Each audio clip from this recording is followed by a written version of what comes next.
Hello बच्चों। बच्चों, आज के ऑनलाइन वर्चुअल क्लास में आपका स्वागत है। बच्चों, आज हम अध्याय 4 यानी कि साड़ी का अध्ययन करेंगे। साड़ी को समझने से पहले हमें कुछ तथ्यों का ज्ञान होना आवश्यक है। बच्चों, अगर हम दो युग्मकों का समीकरण a1x + b1y = 0 और a2x + b2y = 0 यानी दो चरों में हमने दो युगपत समीकरण लिए। इन युगपत समीकरणों से हम चरों x और y का विलोपन करेंगे और देखते हैं कि हमें क्या मिलता है। समीकरण 1 से आप देखिए, समीकरण 1 से क्या होगा, a1x + b1y = 0 that implies a1x बराबर क्या होगा बच्चों, -b1y। मैंने इसे पक्षांतर कर दिया और x डिवाइडेड बाई y का मान निकाला, आ गया -b1y a1। इसी प्रकार अगर हम समीकरण 1 से x बाई y का मान निकालें तो क्या मिलेगा, देख लें। x बाई y का मान निकालेंगे तो आ जाएगा -b2y a2। जरा आप देख रहे हैं दोनों, समीकरण 1 से हमने x बाई y का मान निकाला और समीकरण 2 से x बाई y का मान। दोनों के बाएं पक्ष बराबर हैं, स्वतः आपने समझ लिया होगा इनका दायां पक्ष भी बराबर होगा, यानी -b1y a1 = -b2y। ये दोनों कट गए, तिरछा आपने पूरा कर दिया, ये हो गया a2b1 = a1b2। पक्षांतर करने तो आपको मिलेगा a1b2 - a2b1 = ठीक है बच्चों। दो चरों के युगपत समीकरण से मैंने चरों को विलुप्त किया और जो हमें एक व्यंजक प्राप्त हुआ, इसी व्यंजक को इनके गुणांकों यानी चरों के गुणांकों द्वारा एक विशेष सिंबल में व्यक्त करते हैं। वह विशेष सिंबल क्या है, a1 b1 और a2 b2। इसी व्यंजक को हम इसके रूप में व्यक्त करते हैं, ठीक है। यानी दिए गए युगपत समीकरणों में चरों को विलुप्त करने से जो उनके गुणांकों में संबंध प्राप्त हुआ, उसी संबंध को हम क्या कहेंगे बच्चों, साड़ी कहेंगे और उसे इस विशेष चिन्ह से निरूपित करेंगे। दो चर के इक्वेशन थे तो दो इक्वेशन थे, तो 4 इनके गुणांक आए होंगे। दो आपने देखा है भी, इसमें इस विशेष जो चिन्ह बनाया गया है इसमें 2 पंक्तियां हैं और 2 स्थान, ठीक है ना। 2 पंक्तियां, प्रथम पंक्ति द्वितीय पंक्ति, प्रथम स्थान और द्वितीय स्थान। अगर ये 3 चर होते तो स्वाभाविक सी बात होती बच्चों, 9 गुणांक होते, 3 रो और 3 कॉलम होता। यानी एक विशेष बात आपने और समझ ली होगी कि ये जो विशेष व्यवस्था यानी कि साड़ी की व्यवस्था है, ये जितनी पंक्तियां होंगी उतने ही इसमें स्तंभ होंगे, ठीक है। यानी एक वर्गाकार व्यवस्था, ठीक। अब इसको आपने क्या कहा, अगर हम इसे इस तरह लिखें तो आप इसको समझोगे कि इसका मतलब क्या है, a1b2 - a2b1। एक बार फिर से आप समझने का प्रयास करेंगे कि इसे हम कहेंगे द्वितीय कोटि का साड़ी, और इसका प्रसार या मान जो होगा बच्चों, ये दोनों अपना स्थान नहीं छोड़ेंगे। a1 और b1 अपना स्थान नहीं छोड़े, इसका गुणा इसमें हो गया, इसका गुणा इसमें, और बीच में हमने लगा दिया माइनस। यानी इस प्रकार के साड़ी को हम इस व्यंजक द्वारा व्यक्त करेंगे। इसे क्या कहेंगे, द्वितीय कोटि का साड़ी, ठीक है बच्चों। द्वितीय कोटि के साड़ी में कितने रो हो गए और कितने कॉलम, 2 रो और 2 कॉलम, ठीक। इसी प्रकार बच्चों हम और थोड़ा सा आगे बढ़ें। इसी का अगर आपसे कहा जाए कि कुछ अभ्यास कर लें, अगर इस प्रकार का एक साड़ी दे दें 3 2 1 5 और पूछा जाए इस साड़ी का मान बताइए, तो आप क्या करोगे, इसका गुणा इसमें कर दोगे, इसका गुणा इसमें और बीच में माइनस कर दोगे। 3 5 15, 2 1 कम, तो बीच में कितना आ गया, ठीक है ना। तो मुझे लगता है आपने द्वितीय कोटि के साड़ी का मान ज्ञात करना सीखा। ये दोनों अपना स्थान नहीं छोड़ेंगे, इसका गुणा इसमें होगा, इसका गुणा इसमें, बीच में आप लगा दोगे माइनस। ये द्वितीय कोटि के साड़ी का मान है, ठीक। स्वाभाविक सी बात है, अगर हम आपसे कहें तृतीय कोटि की साड़ी को बताओ आप उसमें कितने रो होंगे, तो आप समझ गए होंगे तृतीय कोटि के साड़ी में 3 रो और 3 कॉलम, यानी 3 त्रिका 9 अवयव होंगे। ठीक, अब जरा आपसे अगर कोई कहे 1 2 3 2 0 1 1 0 5 इस तरह का एक साड़ी बना दो, तो इसका प्रसार जानने के लिए हमें 2 तथ्यों का जानकारी होना बहुत आवश्यक है। एक तो हम समझेंगे पहले माइनर यानी उपसारी,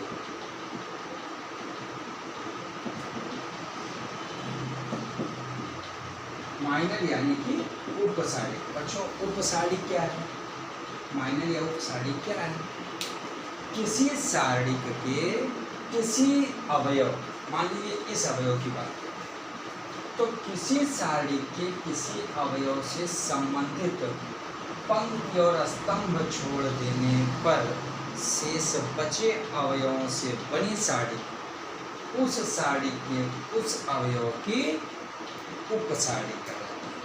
एक बार फिर से, मान लीजिए हम इस सारणी के इस 2 का उपसारणी आपसे पूछें, इस 2 का उपसारणी पूछें तो आप इस 2 से रिलेटेड रो और इस 2 से रिलेटेड कॉलम छोड़ दीजिए। क्या बचा? 2 1 1 5। अब इससे बना जो सारणिक होगा बच्चों, वो इस सारणिक के इस तत्व का उपसारणिक, और इसका मान आपसे पूछा जाए तो बड़ी आसानी से आप बता दोगे 2 × 5 = 10, 1 1 में 10 से 1 गया, कितना हो गया बच्चों? ठीक, इसी क्रम में अगर कोई आपसे इस 1 का उपसारी पूछता तो आप इस रो और इस कॉलम को छोड़ देते, बचता क्या? 2 3 0 1। अब वो इस वाले 1 का ये माइनर का, ठीक है, यानी आपने माइनर भी समझे। किसी डिटरमिनेंट का जो माइनर होगा वो क्या होगा आपने समझा।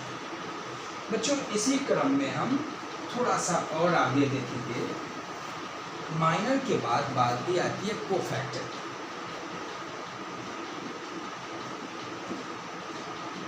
यानी कि सहगुणनखंड।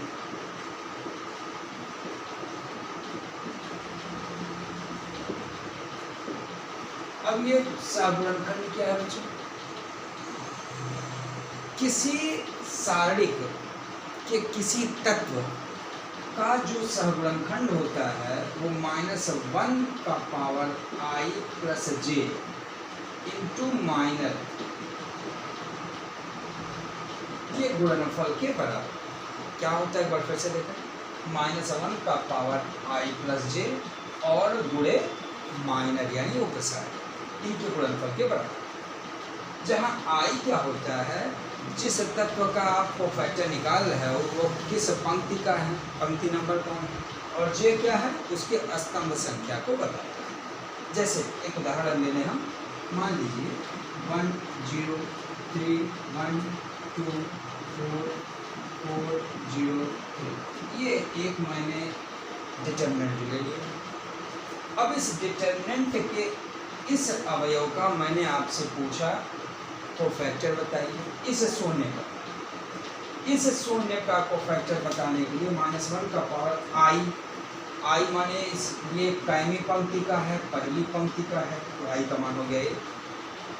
जे कौन है, स्तंभ की संख्या, ये अवयव किस कायमी स्तंभ का है, दूसरे स्तंभ का, अर्थात जे का मान हो गया 2। और माइनर को आपको पिछले तथ्य में मैंने बताया ही, इससे रो रिलेटेड कॉलम और रो छोड़ दीजिए, बाकी बचा क्या बच्चों? 1 4 और 4 3। अब इसका मान निकाल लें, -1 का पावर 3 हो गया ये, और इसको सॉल्व करेंगे तो 3 1 कम 3 -4 4 16, ये -1 का पावर 3 यानी कि -3 से 16 घटाए बच्चों को आ गया -13, -13 गुणे माइनस बच्चों के आ गया 1। ठीक है, तो आपने देखा कि किसी सारणी के किसी तत्व का माइनर कैसे निकालते हैं और किसी सारणी के किसी तत्व का कोफैक्टर कैसे निकालते हैं। ठीक है ना। अब बच्चों इसी क्रम को हम थोड़ा और आगे बढ़ाते हैं और देखते हैं कि तृतीय कोटि का साड़ी का क्या है। तृतीय कोटि का साड़ी क्या है? तृतीय कोटि का साड़ी से हमारा सेंस था, मान लीजिए ये A1 B1 C1 A2 B2 C2 A3 B3 C। अगर इस तरह का हम कोई साड़ी को लिख दें बच्चों तो इसे आप क्या कहोगे? चूँकि इसमें 3 रो और 3 कॉलम है, इसलिए इस डिटरमिनेंट को हम क्या कहेंगे? ये तृतीय कोटि का साड़ी। ठीक है, आइए, आपने देखा था कि अभी द्वितीय कोटि का साड़ी हमने 2 युगपत समीकरणों द्वारा प्राप्त किया। आइए, तृतीय कोटि का साड़ी देखने के लिए आपने समझ लिया होगा कि हमें 3 चरों का 3 युगपत समीकरण लिखना होगा।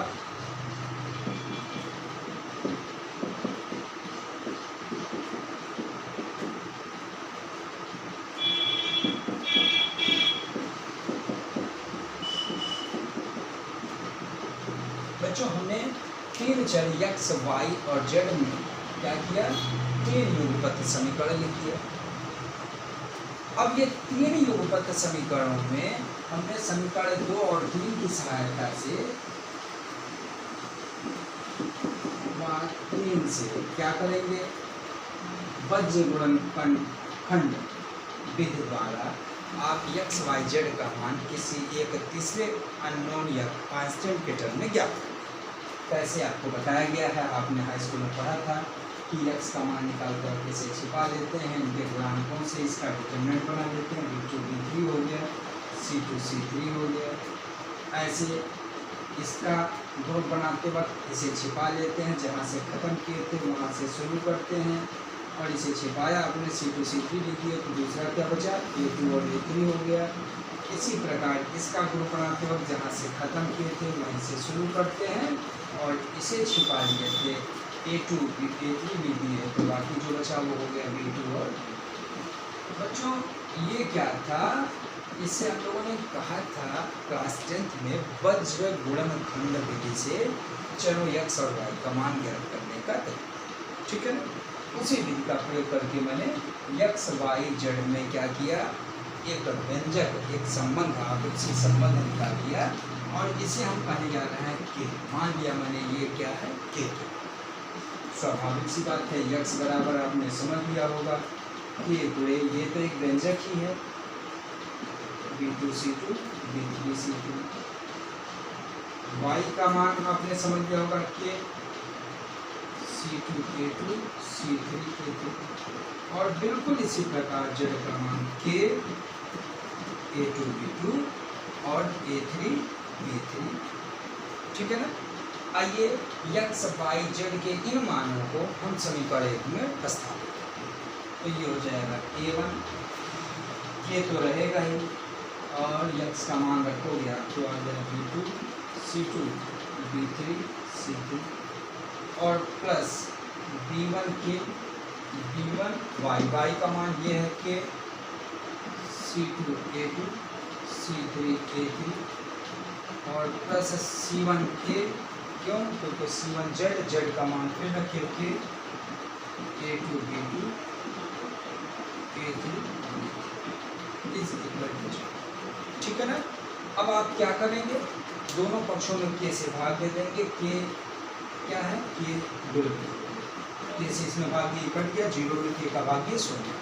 ठीक, अब आइए हम देखें ये A1 और गुणे B2 C2 B3 C3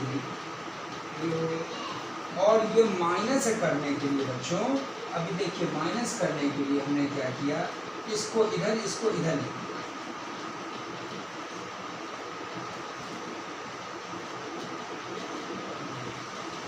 चूंकि साड़ी का एक गुणधर्म है, अभी आपको मैंने कहा था इसका मान निकालना हो तो आप क्या करोगे?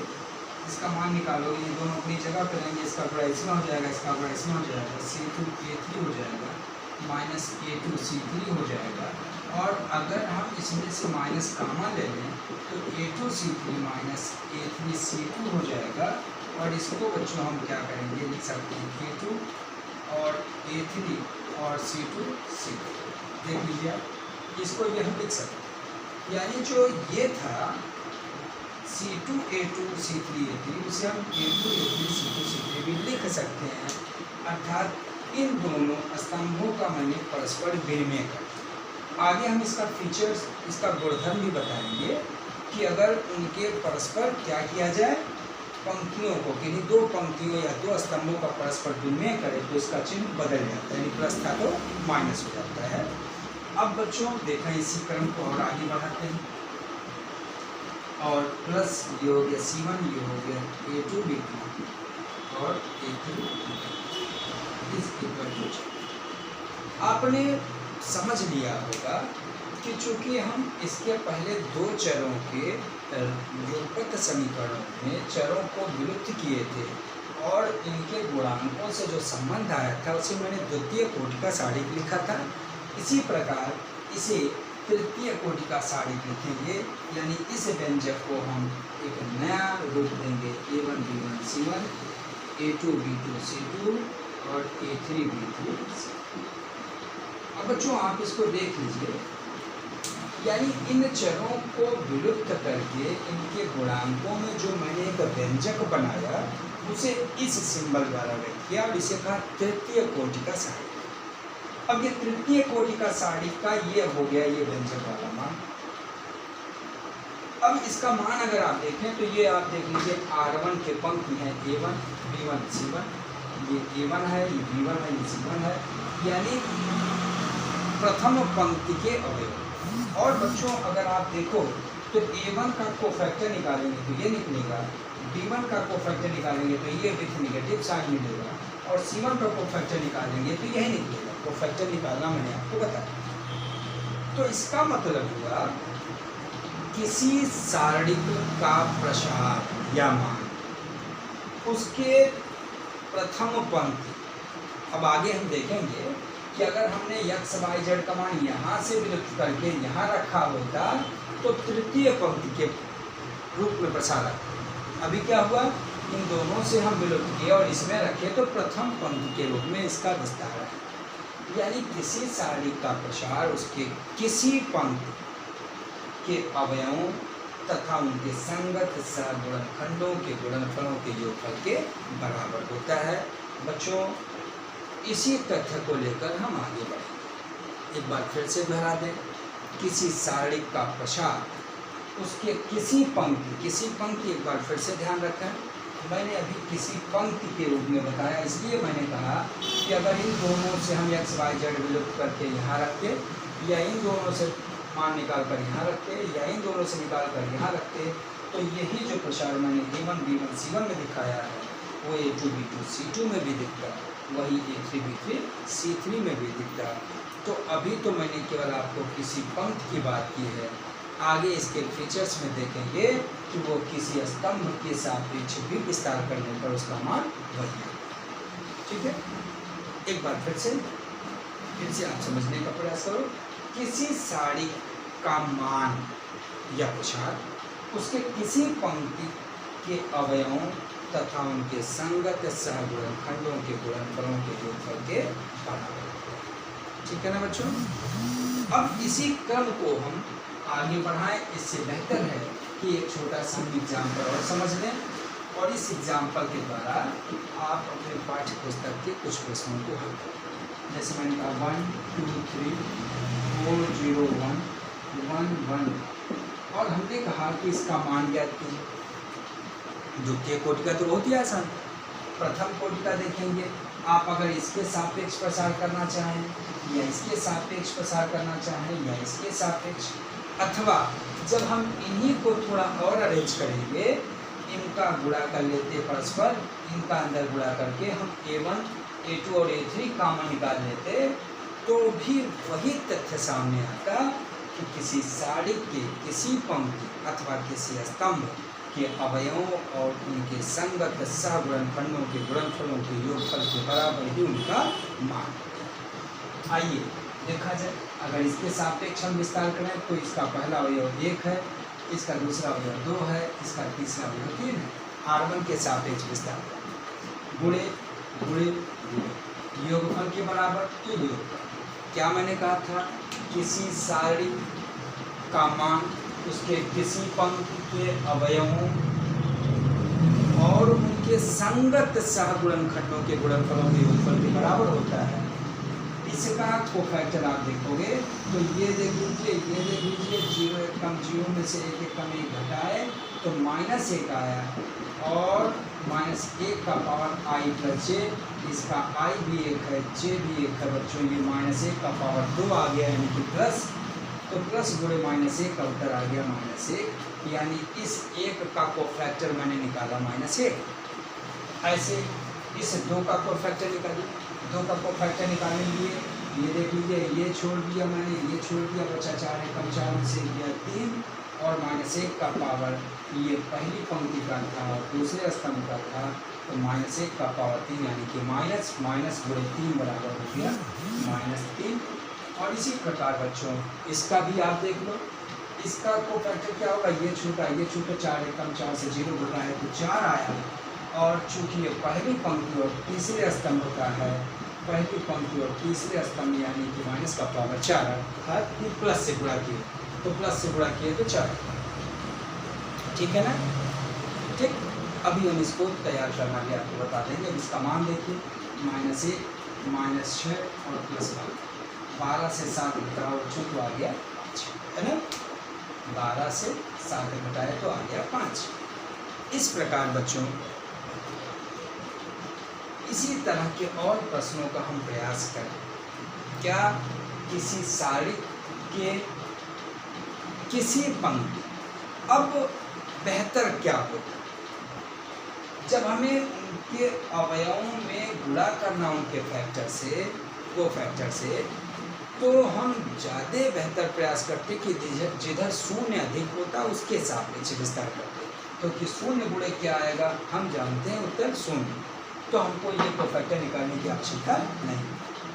अब बच्चों इसी को इस क्रम में भी आप याद कर सकते हो, जैसे मान लीजिए 1 2 1 3 2 1 0 0 2 1 1 ये आ गया, और आपसे कहा गया कि इसका मान ज्ञात कीजिए, तो हम जान रहे हैं इसको, मैंने कहा वही प्लस माइनस प्लस, क्यों, क्योंकि ये इसमें i भी 1 है, j भी 1 है, -1 का पावर i प्लस j, तो कोफैक्टर जो आएगा वो इसका प्लस आएगा, इसका माइनस आएगा, इसका प्लस आएगा, इसका माइनस आएगा, इसका प्लस आएगा, इसका माइनस आएगा। कैसे माइनस आएगा इसका उत्तर जनाब, क्योंकि इसका कोफैक्टर -1 के पावर ये i इसमें 2 है, दूसरे पंक्ति और पहले स्तंभ में, तो माइनस का पावर 3 यानी कि माइनस, और ये आ जाएगा माइनस का पावर प्लस यानी 4 यानी कि प्लस, ऐसे ये माइनस, यानी ये आया माइनस प्लस माइनस। तो हम क्या करते हैं, इसको कर दिए माइनस और इसको कर दिए प्लस और इसको कर दिए माइनस। चूँकि ये आपने देखा जीरो में किसी का गुणा करेंगे भी हम कोई वर्ग राशि का तो जीरो ही आएगा, तो इसको लगाने की आवश्यकता नहीं, लेकिन इसका माइनर निकालना पड़ेगा। माइनर क्यों, कोफैक्टर क्यों, क्योंकि कोफैक्टर का चिन्ह मैंने कहा इसे याद रखा जा सकता है, plus minus plus, minus plus minus और प्लस माइनस प्लस। तो अगर हम कोफैक्टर के चिन्ह जाने तो आप जानते हो माइनर और कोफैक्टर में केवल इतना सा अंतर होता है कि माइनर और कोफैक्टर में क्या होता है, केवल माइनर के आगे प्लस लग जाएगा या माइनस लग जाएगा, वो कोफैक्टर हो जाएगा उस तत्व का। तो हमने देखा कि ये वाला माइनस होता है तो मैंने माइनस लिख दिया और माइनर लगा, तो माइनर लगाने के लिए इसे छोड़े 3 2 1 3 कम 3 से 2 घटाए तो आ गया चूँकि ये आ गया -1, इसको लगाने की जरूरत नहीं, ठीक है ना। तो इस प्रकार आप बड़ी सरलता से आपने सारणी का विस्तार करना देखा। इस तरह के कुछ प्रश्नों को लगाने का प्रयास करिएगा, जो नहीं आएगा फिर आपको अगले वीडियो में बताया जाएगा। Thank you.